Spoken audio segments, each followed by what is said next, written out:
오늘 함께 은혜 받을 말씀은 우리 에베소서 4장 5절에서 우리 6절 말씀까지입니다.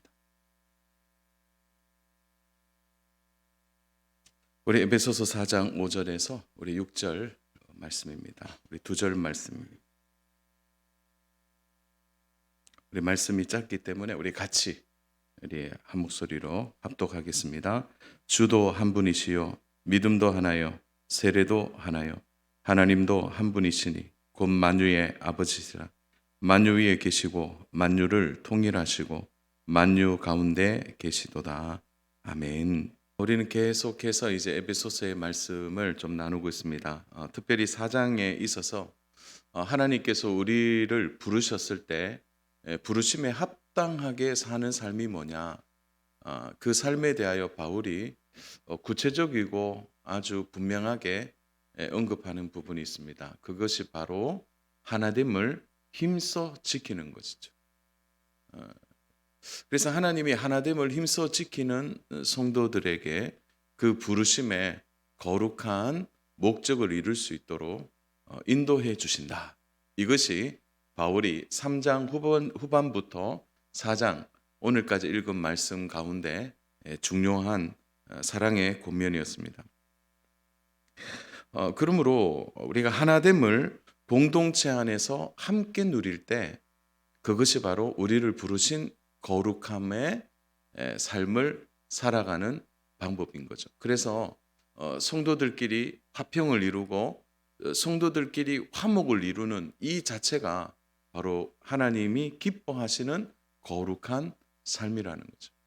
그래서 영적 교제가 하나님과 이루어진다면 동시에 성도들 간에도 이러한 영적 교제가 이루어질 때 그것이 바로 주님이 부르신 부름에 합당한 삶이다. 이렇게 말할 수 있는 거죠. 동시에 그렇다면 하나님이 공동체 안에 우리를 불러주셨을 때 그 부르심의 목적이 뭘까요? 그것이 바로 거룩한 삶을 살 수 있도록 하나님은 공동체를 주시고 그 공동체 안에서 거룩함을 배우고 연습하고 훈련하도록 해 주셨다는 거죠. 그러므로 우리 지난주의 말씀을 좀 기억하십니까? 교회는 뭐냐? 몸이 하나요라고 말했을 때 예수 그리스도가 교회의 머리가 되셔서 머리의 질서를 따라서 교회는 바로 성도들이 거룩함을 배우고 연습하고 훈련하는 곳이고 그 교회가 거룩한 삶을 살아갈 수 있도록 우리를 불러주신 곳이다. 이렇게 말할 수 있는 것입니다. 그러므로 우리가 오늘 이 교회 안에 들어오는 순간부터 해서 우리가 공동체를 이루어서 머리의 질서, 예수 그리스도를 따라서 살아갈 때 우리는 조금씩 거룩함을 배우고 연습하게 되는 것입니다. 그러므로 사랑하는 여러분, 이 거룩함의 끝이 있을까요? 그래서 어떤 분들은 더 많이 배워야 되고 어떤 분들은 어떤 의미에서 조금만 더 그 부분을 훈련해서 진짜 거룩한 삶으로서의 삶을 살아내어지는 자리까지 갈 수 있을 때까지 하나님은 계속해서 이 안에서 훈련받도록 해주셨다는 것이죠. 그러므로 거룩함을 배우는 것을 우리는 지난주에 4절에서 배웠죠. 몸이 하나요 성령도 한 분이시니 이와 같이 너희가 부르심의 한 소망 안에 부르심을 받았느니라. 그 부르심을 어디서 받았다고요? 한 몸 안에. 몸이 하나요. 그 몸이 누구시라고요? 예수는 몸이시다. 이렇게 우리가 말할 수 있는 것이죠. 그래서 몸인 교회 안에서 우리가 한 지체로 가족으로 하나님이 만드셔서 거룩하게 살도록 하신 겁니다. 그래서 사랑하는 여러분, 틀림없어요. 교회 안에 우리가 들어오는 순간 우리는 무엇으로 목적을 삼느냐? 우리가 거룩하게 살아가야 하는 훈련을 공동체 안에서 하게 되는 거예요. 그래서 교회를 우리가 말할 때 교회 안에 오면 때로는 뭐에 이렇게 좋은 것도 있지만 또 갈등도 있고 또 상처도 받고 때로는 서로가 맞지 않아서 힘든 것도 있는데 그게 다 뭐죠? 거룩함을 배우는 거죠. 하나됨을 배워 나가는 것입니다. 그래서 거룩한 훈련을 여기서 배우는 겁니다. 하나하나씩. 바울이 이러한 주제를 다루기 위해서 이미 언급했죠. 거룩함의 태도의 목적, 그 거룩한 삶의 태도를 어떻게 이야기합니까? 여러분 2절은 한번 봐주세요. 2절 같이 한번 읽겠습니다. 시작. 모든 겸손과 온유로 하고 오래 참음으로 사랑 가운데서 서로 용납하고. 거룩함을 배우는 태도예요. 이렇게 배워나가는 거죠. 겸손함, 온유함, 오래 참음, 사랑 가운데 서로 용납하는 것. 자, 이거에 중요한 특징이 하나 있습니다. 겸손도요, 온유도요, 또 오래 참음도요, 사랑 안에서 용납하는 것도요. 중요한 게 뭐냐면 상대가 있어야 돼. 그러니까 겸손하려면 상대가 있어야죠.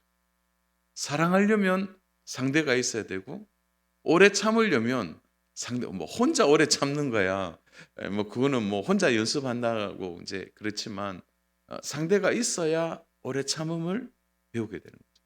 그리고 상대가 있어야 사랑 안에서 용납함을 배우게 되는 것입니다. 그래서 하나님이 거룩함을 연습시키기 위해서 우리를 다 교회 안으로 불러주셨어요.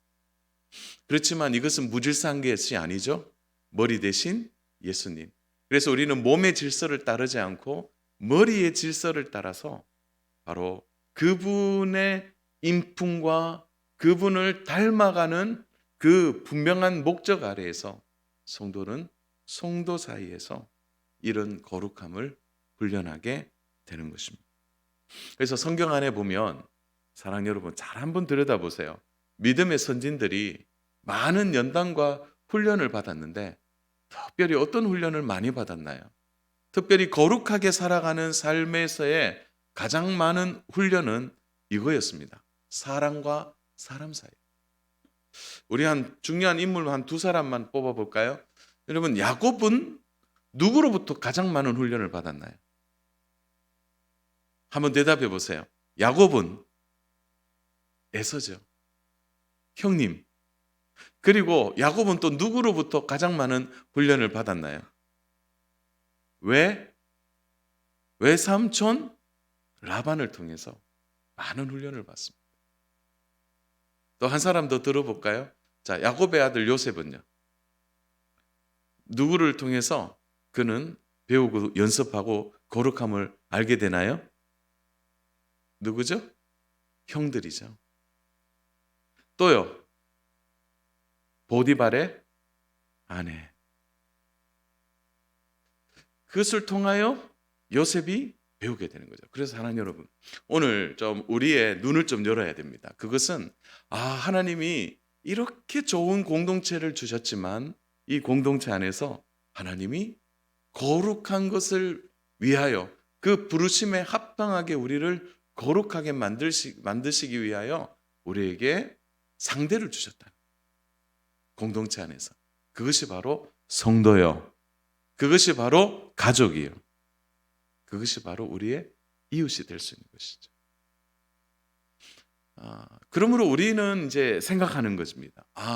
이 모든 갈등과 어려움과 때로는 다툼과 그리고 그 안에서 일어나는 여러 모순적인 일들 통하여 서로 부딪히고 깎이고 다듬어지는 이 모든 과정이 하나님께서 우리를 거룩한 삶으로서의 그 부르심을 이루기 위해서 우리를 연단해 가신다는 거죠. 믿습니까? 그래서요, 우리가 조금 이제 시선이나 마음을 좀 그렇게 쓰면 좋을 것 같아요.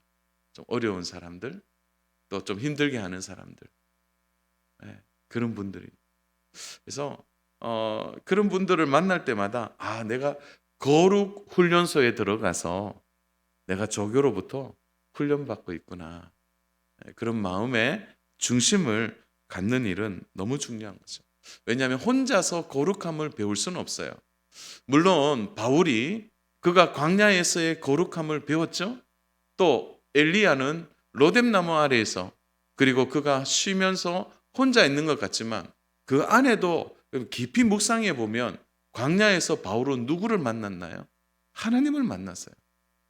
또 로뎀 나무 안에서 엘리야는 혼자 있는 것 같지만 끊임없이 그를 공급해 주시고 그를 세워 주신 하나님이 그를 만드시고 다시 일어나도록 해 주신 것이죠.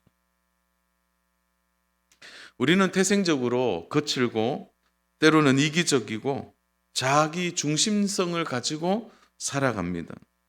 그런 우리를 하나님이 제일 좋은 훈련 코스로 바로 거룩함을 연습하도록 교회에 불러주신 이 은혜는 우리가 얼마나 크고 아름다운지를 생각해야 하는 것이죠. 그래서 여러분이 함께 모여있는 이 모든 공동체 안에서 서로 영향을 주고받으면서 바른 경건을 연습하게 되는 거죠. 그래서 그 연습에 바울이 힘줘 말하는 부분이 이거잖아요. 성령이 하나 되게 하신 것을 힘써 지키라. 그래서 성령이 하나 되게 하신 것을 힘써 지키는 그 힘써 지키는 것이 뭘까요? 그게 바로 거룩한 삶에 대한 연습인 거죠. 그래서 우리는 계속 연습하고 연습할 겁니다. 어쩌면 거룩함을 위하여 연습하다가 하나님 우리를 불러주실 수도 있다고 생각합니다. 그때까지 그 연습을 배우는 거죠. 그러므로 이 거룩함은 한 몸 안에 한 교회 안에서 하나님이 연합이라는 것을 통하여 만들어 가신다는 거예요. 그래서 한 몸 안에서 이 거룩을 배우는데 참 오묘한 것 같습니다. 우리의 몸을 보면은 오른손이 아프면 어디가 고생해요? 왼손이 고생하더라고요. 오른손이 아픈데 그럼 오른손이 고생해야 되는데 그 오른손이 기능을 못하니까 왼손이 오른손의 기능을 하기 위해서 또 움직여야 됩니다. 저는 왼쪽 발가락이 이렇게 한 3개가 부러지는 그런 일을 한번 당했는데요. 이게 당하고 나니까 이게 깁스를 해서 다니는데 고생하는 거는 오른발이더라고요. 오른발이 내내 고생하죠. 우리 몸의 한 기능이 문제가 생기면 그냥 그렇지 끝나지 않는다는 거죠. 그 거룩함을 하나님은 서로 연결하여서 배우게 하시고 함께 그것을 통하여 우리가 공동체로서 함께 배워가고 함께 아파하고 함께 하나님이 만들어 가신다는 것을 배우는 것입니다. 자, 그런 맥락에서 우리는 이제 지난 시간에 전체적인 말씀의 내용들을 좀 살펴보았습니다. 자, 그러면 하나님이 우리를 공동체 안에 부르셔서 이 거룩을 연습하고 배우게 하셨는데 그러면 이 거룩을 배우는 가장 중요한 이유가 뭘까요? 그것이 바로 머리의 질서이신 예수님을 닮도록 연습하는 것입니다. 예수님의 성품과 그분의 말씀의 순종을 따라서 우리가 참된 경건을 살아가는 것입니다. 그래서 하나님이 그 일을 우리에게 행하게 하시고 연습하게 하시면서 동시에 바로 우리들에게 그러면 이 거룩한 삶을 통하여 우리가 한 마음으로 지속해서 그 일들을 이루어갈 수 있도록 무엇을 우리에게 한 번 더 힘써야 할 것에 대해서 강조하고 있는 것인가? 그것이 바로 오늘 본문에 등장하는 5절과 6절입니다. 우리 5절을 보시면 주도 한 분이시라는 단어가 나오는데 이것은 바로 우리가 한 몸을 이루고 한 공동체 안에서 같은 신앙 고백이 있어야 진정한 거룩이 하나됨으로 나타난다는 거죠. 그래서 주도 한 분이시오라는 이 단어는 같은 신앙 고백이 있어야 함을 전제하고 있습니다. 5절을 한번 주의 깊게 볼까요? 5절 보십시오. 주도 한 분이시요 믿음도 하나요 세례도 하나요. 자, 이전에는 그 성령님에 대한 이야기가 계속되었다면 이제 5절은 바로 주도 한 분이시오라는 이 예수님에 대하여 말씀하시고 6절은 바로 성부 하나님에 대한 부분들을 이야기하면서 결국 우리 모두가 하나 되어 그 부르심 안에서 거룩한 삶을 배우도록 우리를 이끌어 가시는 분이 바로 삼위 하나님의 역사임을 바울이 아주 촘촘하게 4절, 5절, 6절을 통해 언급하고 있는 거죠. 그래서요, 우리 공동체 안에서 언제 가장 하나됨으로 우리가 그 거룩함을 유지할 수 있느냐? 그 중심이 바로 주 예수를 한 마음으로 고백하는 공동체가 바로 하나됨을 힘써 지키는 거룩한 공동체로서의 그 일을 행할 수 있다는 거죠. 그럼 같은 신앙 고백이 없다고 한번 생각해 보십시오. 한 몸이라고 말하는데 신앙 고백이 달라. 신앙 고백이 일정하지 않아요. 한 신앙 고백이 없다면 이미 달라져 있는 것입니다. 주 안에 사랑하는 여러분, 주도 한 분이시오라는 이것은 우리의 주는 예수님 한 분밖에 없다는 것을 같은 신앙으로 고백하는 것입니다. 이 시간 한번 고백하겠습니다. 우리의 주는 예수님 한 분만이십니까? 우리의 주는 예수님 한 분만이시다. 머리의 질서가 예수님이라는 표현은 뭡니까? 머리의 질서는 절대 예수님 외에 다른 이가 될 수 없음을 말하는 것입니다. 오늘 우리 시대에는 강력한 도전을 받고 있습니다. 그것은 바로 주가 예수님이시다. 주 밖에는 구원이 없고 주 예수 그리스도의 이름을 알지 못한다면 구원함에 이룰 수 없다라는 이 진리가 오늘 우리 시대에는 그 진리를 거부하는 시대를 살고 있는 것입니다. 여러 인본적인 조류들과 영향들이 너무 많이 와 있습니다. 이미 종교다원주의라고 말하는 너도 신이냐? 나도 신이다. 우리는 이런 도전을 받고 있습니다.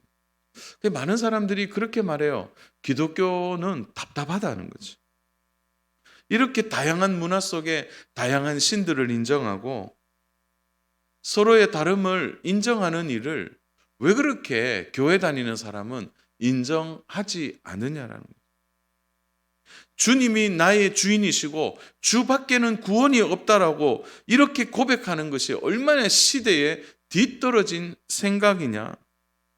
고집스럽고 고상하지 않다. 이렇게 세상은 우리를 평가합니다. 배타적이라는 말을 쓰죠. 그러나 답은 하나인데요. 주밖에 다른 구원의 이름을 주신 적이 없습니다. 아무리 시대와 상황이 변해도 주 안에 사랑하는 여러분, 진리는 하나입니다. 하나님 외에 다른 분은 없어요.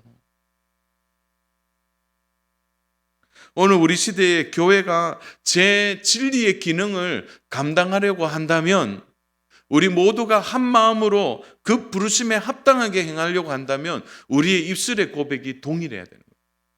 우리의 마음의 중심의 진리가 하나이어야 합니다. 그것은 바로 주도 한 분이시요. 바로 우리는 주 예수 한 분만 믿고 의지하며 사는 것입니다. 그러므로 우리 안에 진리의 분명한 이 진리의 선명성이 드러나는 성도들이 하나가 되어질 때 그 안에 어떤 일이 일어납니까? 성령이 역사하게 되는 거죠. 원래 우리도 예수님이 주인이 아니었던 시절이 있죠. 허물과 죄로 죽었던 시절이 있었습니다. 다른 신이 우리의 주인이었습니다. 그러나 우리가 예수님을 만나고 새롭게 된 것이죠. 그분이 우리의 주인이시고 그분이 우리의 구원자시고 그분의 길을 열어주신 따라 우리가 가기에 오늘 우리는 다른 고백을 할 수 없는 것입니다. 사랑하는 여러분, 주가 한 분이시고 오직 우리의 구원자는 예수님밖에 없는 것이죠. 그래서 이 고백을 우리가 할 수 있느냐 없느냐는 우리의 신앙 공동체가 가지는 가장 중요한 믿음의 결을 지키는 가장 중요한 기준이 되는 거죠. 우리 마태복음 16장 16절을 우리의 믿음의 신앙 고백으로 같이 한번 하면 좋겠습니다. 같이 읽겠습니다. 시작. 시몬 베드로가 대답하여 이르되 주는 그리스도시요 살아계신 하나님의 아들이시니. 한마디로 예수님이 우리의 주인이시다. 이것은 어떤 사상, 어떤 가치와 비교할 수 없는 진리의 중심입니다.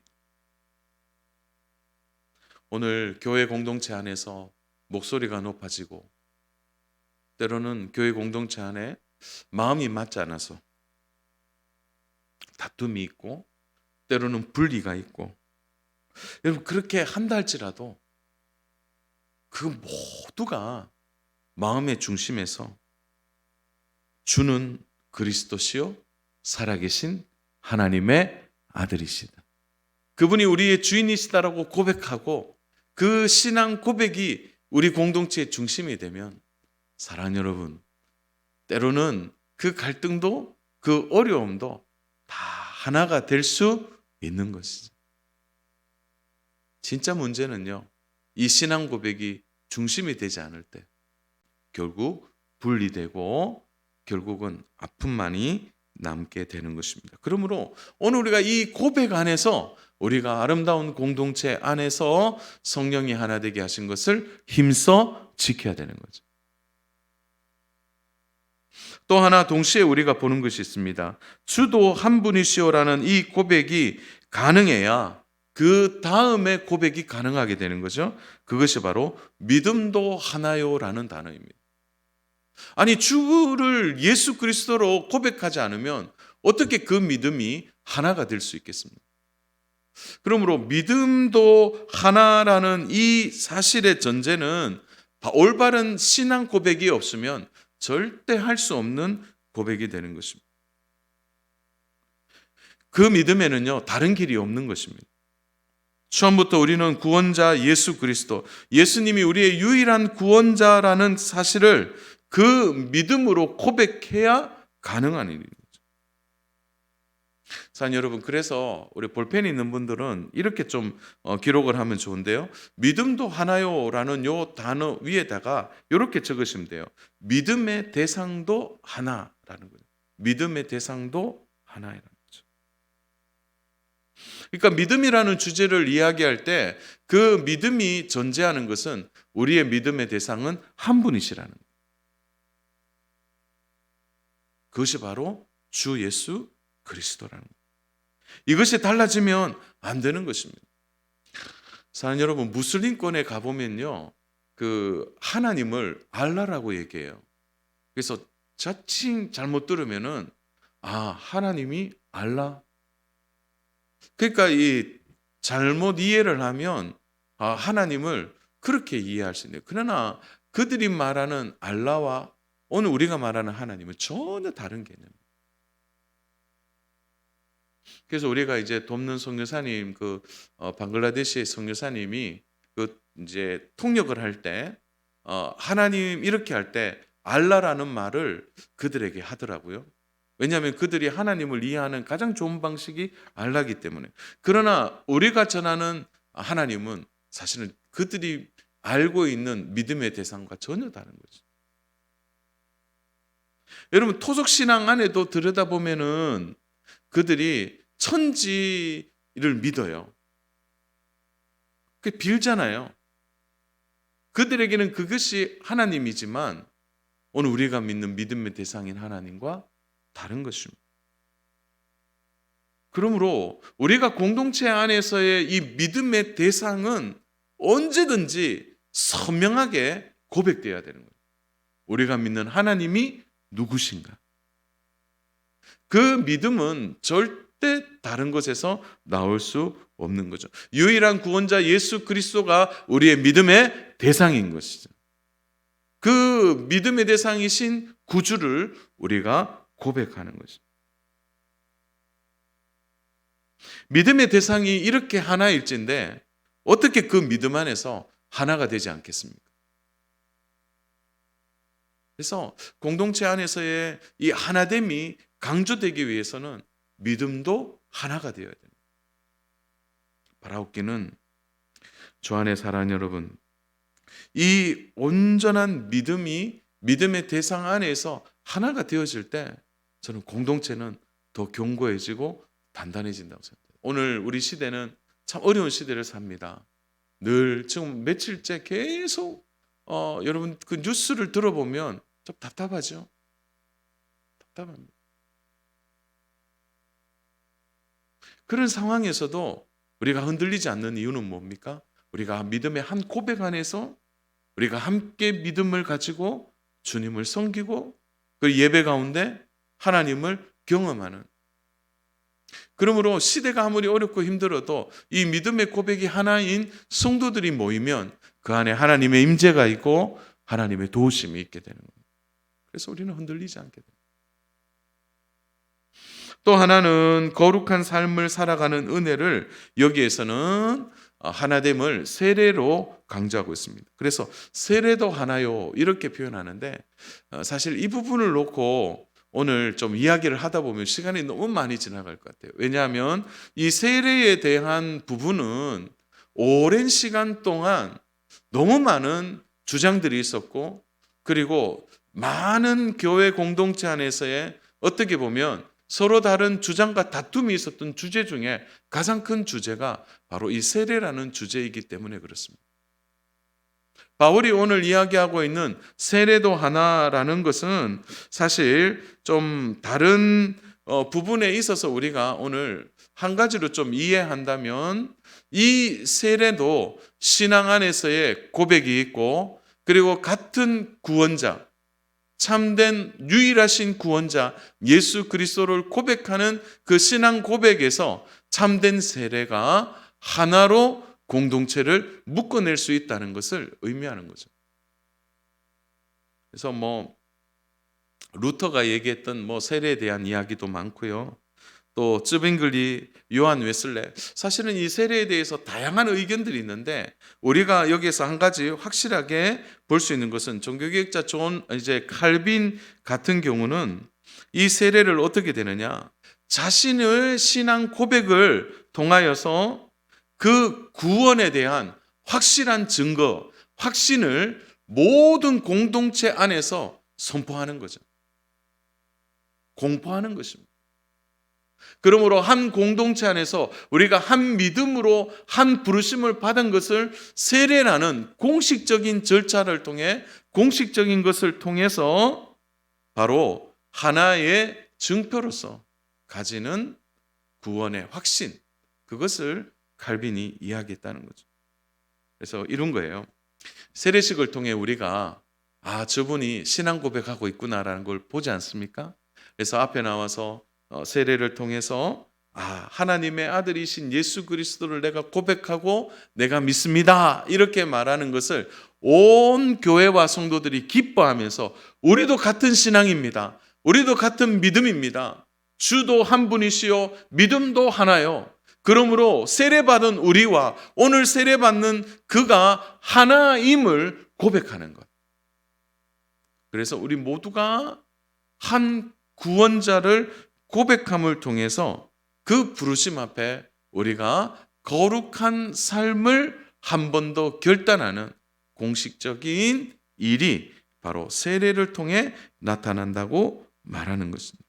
그래서 우리 모두가 영적으로 하나됨을 경험하는 것에 이 바울이 세례도 하나요 이런 표현을 쓰고 있는 것입니다. 사랑하는 여러분, 그러므로 교회 공동체 안에서 이렇게 하나됨이 바로 신앙 고백을 통하여, 또 우리가 믿는 같은 믿음을 통하여, 또 세례를 통하여 우리가 하나됨을 함께 나타낸다는 거죠.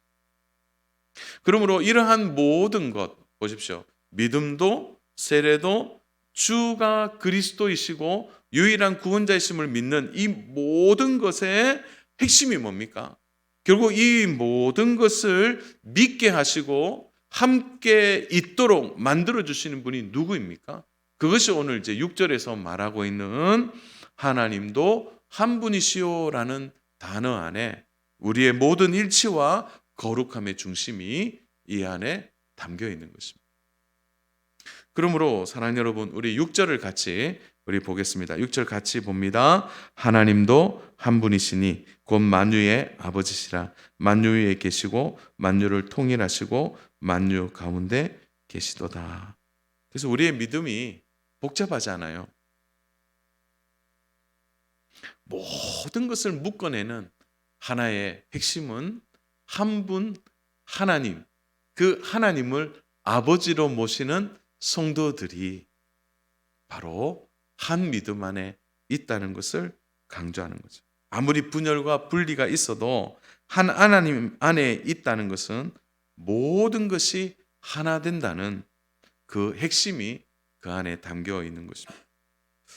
사랑하는 여러분, 우리가 한 분 하나님 안에서 나음을 입었고 하나님 한 분 안에서 구원을 받았고 하나님 한 분 안에서 우리 모두가 자녀로 부르심을 받았습니다. 그래서 오늘 6절에서 이 표현 중에 참 기가 막힌 표현이 있는데요. 그것은 성부 하나님을 어떻게 표현하고 있죠? 곧 만유의 아버지시라 이렇게 표현해요. 문맥적으로 보면 이런 표현보다 이게 더 정확하죠. 만유의 왕이시다. 만유의 창조주시다. 만유의 전능자시다. 이렇게 표현해도 거칠 것이 없는데 이 바울이 오늘 온 공동체가 하나 되어서 거룩함을 가지고 살아가는 우리들을 향해서 우리가 거룩해질 수 있고 하나됨으로 묶여서 살아갈 수 있는 가장 큰 이유를 바로 우리의 아버지 때문이다. 이렇게 말하고 있는 것입니다. 저는 참 이 부분이 너무 좋아요. 만유의 아버지시다. 우리는 그 만유의 아버지를 통해 한 가족이 되었고 한 자녀가 될 수 있는 거죠. 그래서요, 우리 공동체 안에 있는 성도들은 서로 의견이 다르고 서로 때로는 다투기도 하고 서로 달라도 우리는 언제나 하나입니다. 왜 그렇습니까? 만유의 아버지가 우리 아버지 되시기 때문에. 그러니까 아버지로 인하여 우리는 하나됨 가운데 있는 것입니다. 그러므로 왕이나 심판자나 전능자로 표현하지 않고 아버지로 표현하고 있는 것은 바울이 매우 친밀하게 우리 하나님 아버지를 모신 가족이라는 사실을 얼마든지 말하고 있는 것이죠. 그 한 아버지가 우리 가까이에 와 계십니다. 몸된 교회로서 예수님을 통하여 또 성령님을 통하여 또 우리의 일상인 만물 가운데 하나님이 가장 가까이 계신 거예요. 그래서 그분은 만유 위에 계시고 만유를 통일하시고 만유 가운데 계신 거죠.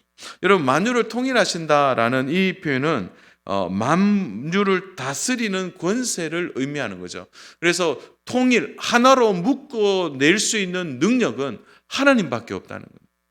그래서 만유를 통일하신다는 것은 갈라지고 나뉘어지고 그리고 모든 것이 분해되어 있는 것을 하나로 묶을 수 있는, 그것이 나라이든 민족이든 어떤 것이든 그것이 자연이든 그 모든 것을 통합해낼 수 있는 권세가 하나님으로부터 가능하다는 것을 말해주는 거죠.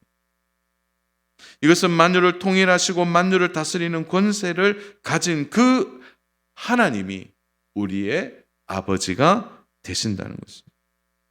그러므로 사랑하는 여러분, 우리는요, 그래서 하나 됩시다 이 말이 맞지 않죠? 우리 지난번에 나누었던 것처럼 우리는 이미 하나님 안에서 하나 되어 있는 거죠.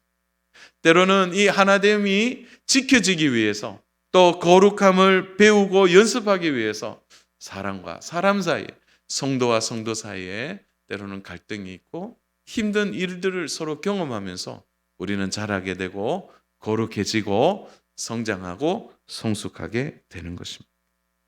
그러므로 공동체 안에 있는 한 분 한 분이 다 귀한 분들이에요. 나와 다르다고요?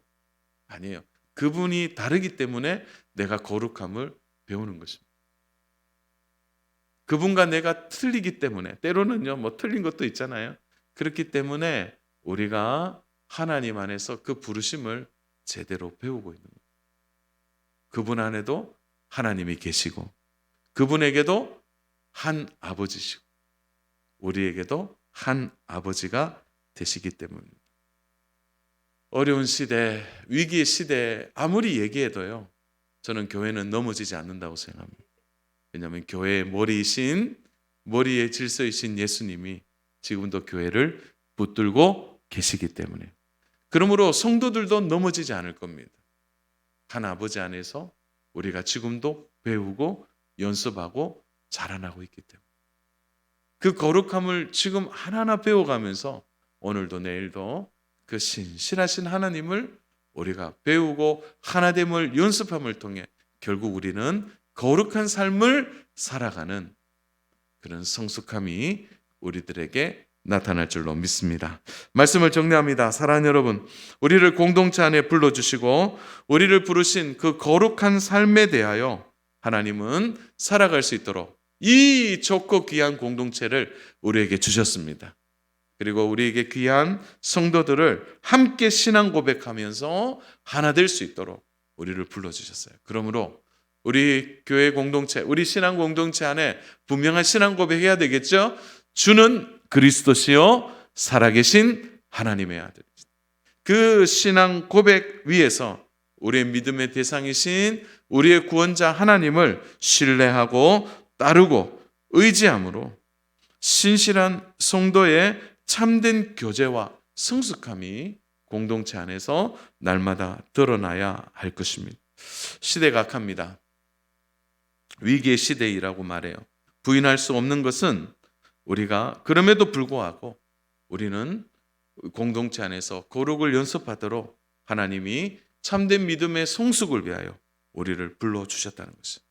이 좋은 공동체에서 배우고 훈련하고 연습하고 거룩함 속에 하나 되어서 어려운 시대를 이겨내고 성도와 성도가 손을 잡고 한 몸을 이루어 주의 뜻을 이루어가고 힘든 시대를 함께 견뎌내고 승리하는 저와 우리 귀한 성도님 모두 되시기를, 우리 귀한 농공공동체 모든 지체 되기를 주님의 이름으로 축복합니다.